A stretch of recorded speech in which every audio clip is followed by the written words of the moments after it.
Bonsoir chers frères et sœurs. C'est vrai que le mot l'enseignement, ça me fait peur un petit peu. J'ai déjà fait les homélies, même à la basique, devant 500, 600 personnes. Mais pas de problème pour moi, parce que c'est l'homélie. Ça veut dire que je peux parler quelque chose de moi, le témoigne. Et ce soir, on m'a demandé de parler comme me fait un enseignement. Ça veut dire que je ne peux pas dire des bêtises. Voilà. Et parce que quand je partage ce que je vis, ce que je vois, même ce que j'ai appris, et si je dis des bêtises par la charité, vous pouvez me pardonner. Et même ce soir, comme l'enseignement, si je parle les choses pas comme il faut, pardonnez-moi, et vous pouvez me corriger pour aider les uns et les autres à grandir sur le chemin vers le Seigneur. Ça, c'est aussi la vie communautaire, comme le thème que je parle ce soir. Il y a quelques semaines, Peggy m'a demandé de faire un enseignement sur le thème la communauté de Jésus. Et je lui ai demandé pourquoi tu veux que je parle de cela. Et il m'a dit que parce que je vois que tu as un bon cœur et tu vis l'amour, la charité avec les autres dans la communauté. Après cette réponse de Guy, j'étais très content parce qu'il y a quand même au moins une personne qui dit que je suis gentil, charitable et à bon cœur avec les autres, au moins une. Merci Guy. Et je lui ai dit que oui, je vais le faire. Mes frères et sœurs, je sais bien que ma vie compte les limites et les faiblesses. Mais l'amour est toujours le chemin, la vocation et même le but de ma vie chrétienne, religieuse et communautaire. Car je suis bien conscient que sans l'amour du cœur et sans la charité fraternelle, il n'y a ni la vie chrétienne, ni communauté de Jésus, même ni l'Église. La société actuelle a tendance à ignorer les valeurs d'une vie spirituelle et religieuse. Elle s'éloigne de plus en plus de la vie communautaire et solidaire pour se construire un monde plus matériel, un monde au service des richesses, des puissances terrestres et de la solitude. Parfois, dans l'Église et dans la communauté chrétienne, il y a aussi des séparations et les distances entre les chrétiens, entre les paroisses ou avec la société. Dans cette situation grave, les croyants doivent se convertir et s'engager plus afin de rendre à la vie humaine et chrétienne sa beauté originaire, qui est l'amour. Comme chrétiens, nous témoignons de la grâce de Dieu dans la vie du monde en développant la valeur d'une vie communautaire, fraternelle et solidaire qui est ouverte à tous et pour tous. Je dis cela non pas pour dire que la communauté de Jésus est toujours charitable, où il faut être parfait pour entrer dans cette communauté. Non. La communauté de Jésus compte les hommes et les femmes qui reconnaissent leurs limites, les faiblesses et le péché et qui acceptent celles des autres, non pas pour se juger ou juger mutuellement, mais pour s'aimer et s'aider mutuellement. afin d'avancer tous ensemble sous la lumière de l'Esprit Saint. Comme Saint Paul a dit dans la lettre aux Galates, portez les fardeaux les uns des autres, ainsi vous accomplirez la loi du Seigneur. Il y a 1000 choses à dire sur la communauté de Jésus. Il faut parler 1000 ans pour en dire toute la richesse. Et ce soit pendant 20 minutes ou 25 minutes, je veux vous partager un seul mot pour parler de la communauté de Jésus. Je crois que vous savez déjà. Quelqu'un qui peut dire ou imaginer quel mot que je vais parler? Exactement. C'est l'amour qui est le fond et le centre de notre vie chrétienne. Comme Jésus a dit, tu aimeras le Seigneur de tout ton cœur, de toute ton âme et de tout ton esprit, et tu aimeras ton prochain comme toi-même. Car l'amour, comme dit Saint Paul, accomplit tous les commandements. J'essaie maintenant de développer en 3 dimensions différentes de l'amour de cette communauté de Jésus.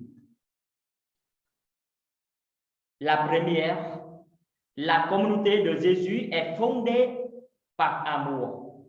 Amour de Dieu et bien sûr, amour de l'homme. La deuxième, c'est la communauté de Jésus est nourrie par amour.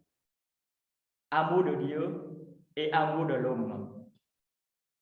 La troisième, c'est la dernière aussi. La communauté de Jésus vit pour amour. Amour de Dieu et amour de l'homme. Je dis toujours l'amour de Dieu et l'amour de l'homme dans toutes les 3 dimensions, parce que dans la communauté de Jésus, par son amour, Dieu joue son rôle pour le faire, pour le bien de la communauté. Et aussi, par son amour, l'homme joue son rôle pour le bien de tous. Cette relation aimante et cette collaboration de service sont inséparables. Sinon, la communauté de Jésus n'existe pas vraiment. C'est là pour dire que quand on parle de l'amour de Dieu, n'oubliez pas de parler aussi de l'amour de l'homme. L'amour de Dieu et l'amour de l'homme, normalement, sont séparés. Voilà, je parle la première dimension. La communauté de Jésus est fondée par amour. D'abord, fondée par amour du Seigneur. Par amour, Jésus est venu dans le monde pour sauver le monde du péché, en remettant la vraie relation entre Dieu et le monde. Par amour, Jésus a appelé les disciples et les apôtres pour qu'ils travaillent avec lui. Et aussi, par amour, Jésus a fondé une communauté qui continue sa mission dans le monde et aussi pour le monde.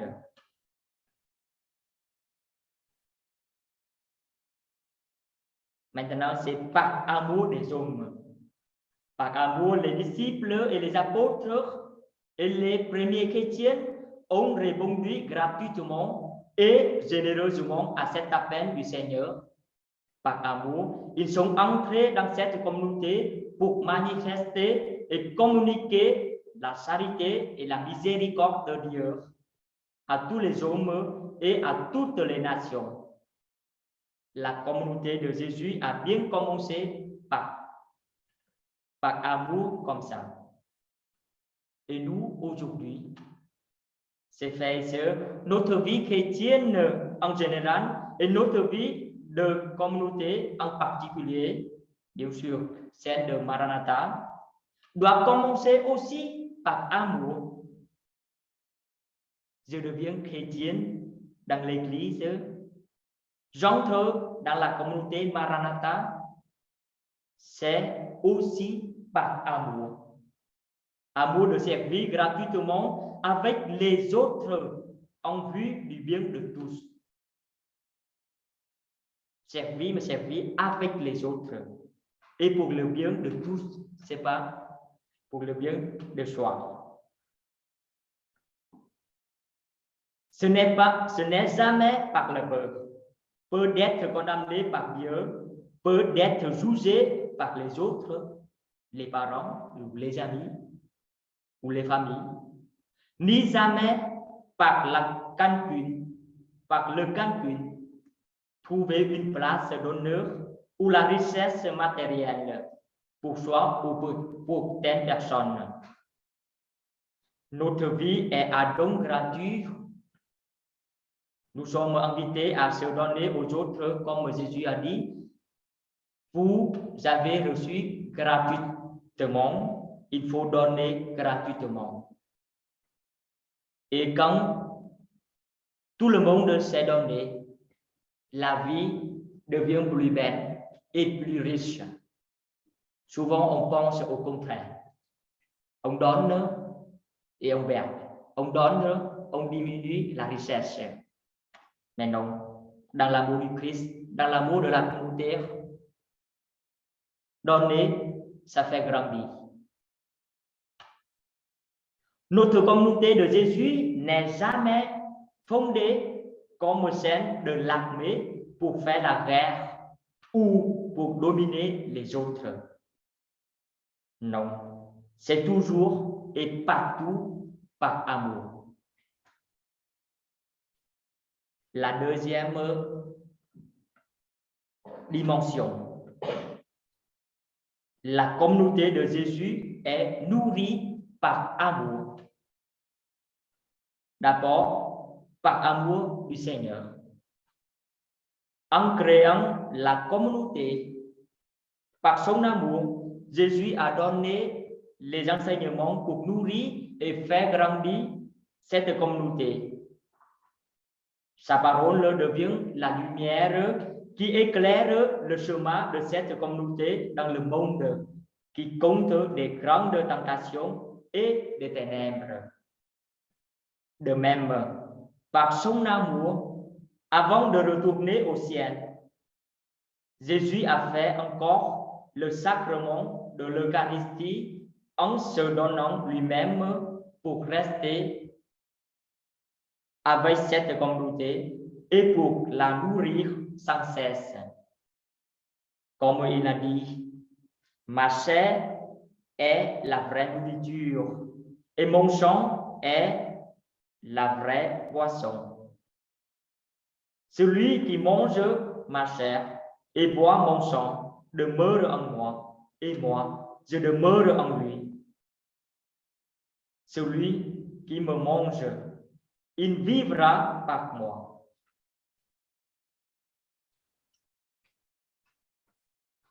La communauté de Jésus est aussi nourrie par amour des hommes. Par amour, les premiers chrétiens ont bien accueilli la parole du Seigneur et bien partagé ce sacrement de la miséricorde du Seigneur. Comme Saint Paul a bien dit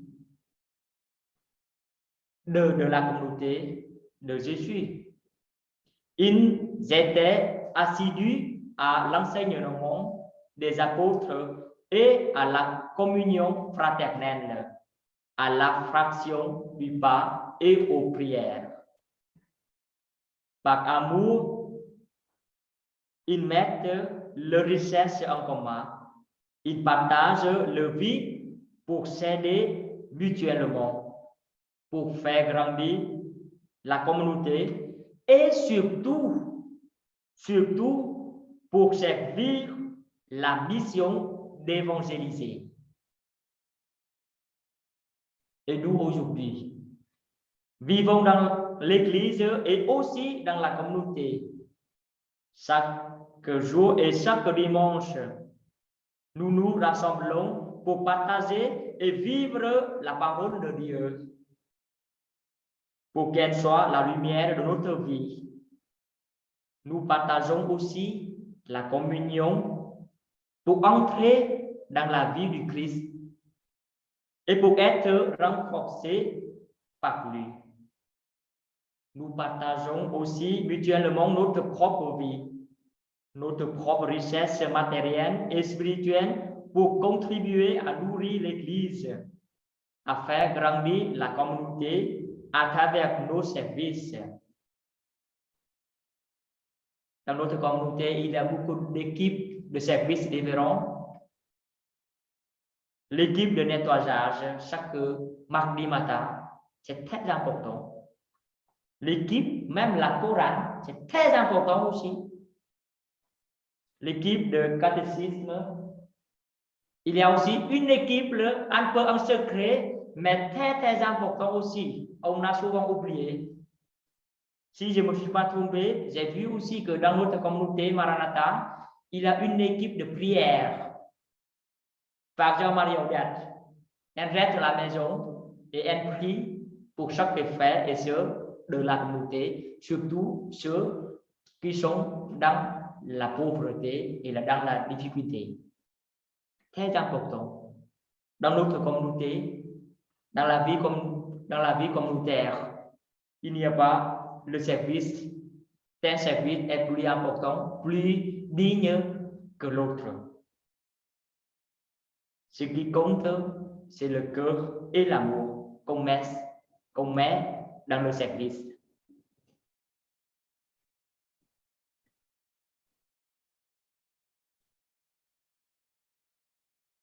La vie de la communauté de Jésus n'est jamais nourrie ni par la puissance de la guerre, ni par l'argent malhonnête, la haine ou la comparaison. Mais bien au contraire, ils sont même la cause de l'échec de cette communauté de Jésus. Parfois, on pense que pour nourrir, pour faire grandir la communauté, il faut d'abord être riche, être fort, être puissance. Mais ce n'est pas tout à fait juste, pas tout à fait faux non plus, mais pas juste. Ce qui est plus important, c'est l'amour mutuel et la confiance en Dieu.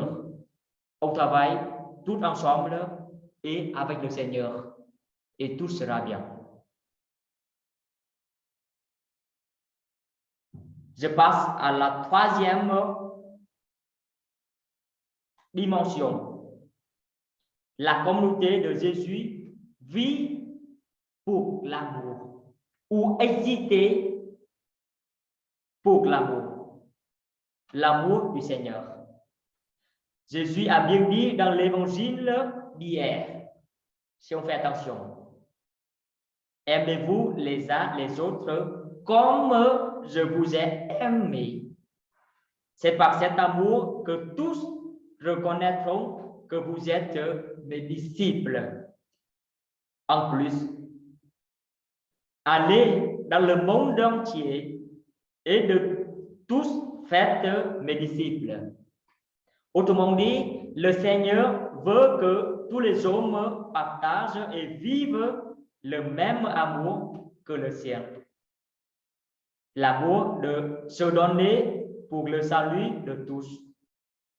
Car, comme Jésus a bien dit, il n'y a pas plus grand amour que de donner sa vie pour ceux qu'on aime. Oui, la vie de Jésus, ce n'est que pour l'amour. Maintenant, c'est la vie de Jésus, vie pour l'amour, mais l'amour pour les hommes, pour l'amour des hommes. Pour que tous les hommes vivent le même amour du Seigneur et pour que cet amour grandisse dans le monde. Les premiers chrétiens dans la communauté de Jésus ont tout fait pour en vivre et en témoigner à tous, croyants ou non-croyants, juifs ou non-juifs, malades ou bien portants, même s'ils devaient payer de leur propre vie. Car ils savaient bien que l'amour pour Dieu et l'amour pour l'homme, pour les hommes, sont inséparables. Celui qui dit qu'il aime Dieu sans aimer les autres, c'est un menteur, même un grand menteur. Et nous, notre vie chrétienne, notre engagement dans la communauté a à sang quand il serve l'amour et la charité dans le monde et pour le monde. Ce que j'aime bien dans la communauté de Maranatha, c'est, je crois que vous voyez aussi, il y a des chrétiens et les non-chrétiens. Il y a des frères et sœurs qui ne sont pas encore baptisés, mais qui restent fidèles avec nous dans presque toutes les activités, la liturgie, les services. C'est très bien.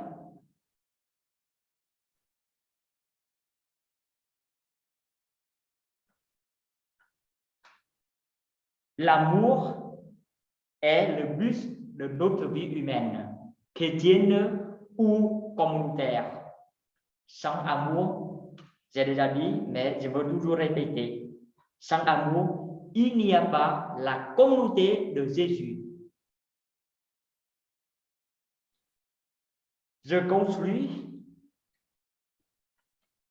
le père Conga, je ne sais pas si vous connaissez le père Conga, qui travaille beaucoup pour le ministre. Il a dit que je marche pour que l'Église avance. Et par cette phrase, je dis, moi j'essaie de dire aussi que chacun et chacune de nous peut aussi dire que je travaille pour que ma communauté grandisse. La vie de l'Église et la vie communauté de Jésus n'a d'autres projets et d'autres objectifs que le service de l'annonce de l'Évangile, de l'amour du Seigneur pour le monde, dans le monde et par le monde.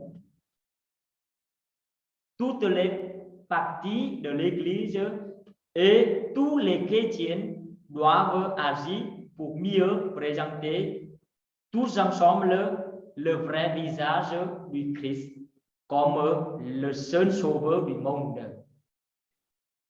Cette permission ne peut se réaliser que dans la lumière et la force de l'Esprit Saint. Concrètement, que signifie, je parle déjà beaucoup de l'amour, mais concrètement, que signifie vivre l'amour? Saint Paul nous donne deux réponses. La première, c'est voici le fruit de l'Esprit Saint.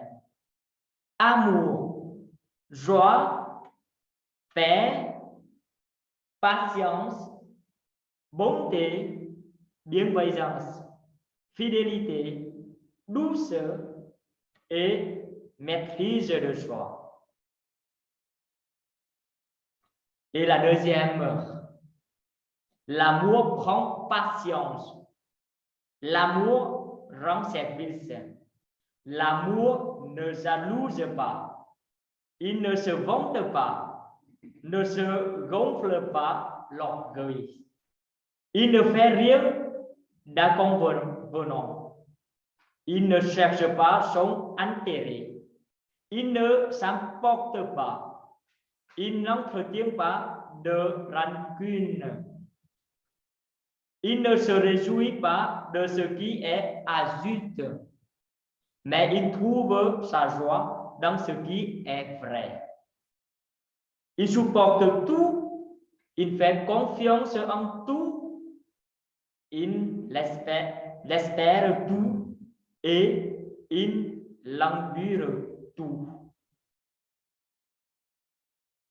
Nous voyons que la vie du monde se développe rapidement la mentalité des gens change aussi fortement jour après jour. La manière de vivre de la vie spirituelle ou matérielle de l'homme aujourd'hui est liée à de nouveaux sens, à de nouvelles recherches plus larges. Donc, pour répondre à la mission de donner la bonne nouvelle qui est amour au monde aujourd'hui ou de demain, l'Église en général et chaque chrétien en particulier sont invités à changer justement et fortement leur manière d'agir, à changer l'attitude, l'habitude et la tradition ancienne d'évangélisation, à chercher de nouveaux moyens, à construire de nouveaux lieux. Il s'agit d'aller et de se faire plus proche des gens différents ou de les accueillir plus fraternellement. Le but de tout cela n'est pas simplement de faire plaisir à tout le monde, non, mais plutôt d'aider le monde avec tout ce qu'il est et tout ce qu'il a à entrer mieux dans le bon chemin vers Dieu qui est amour pour tous. Amen.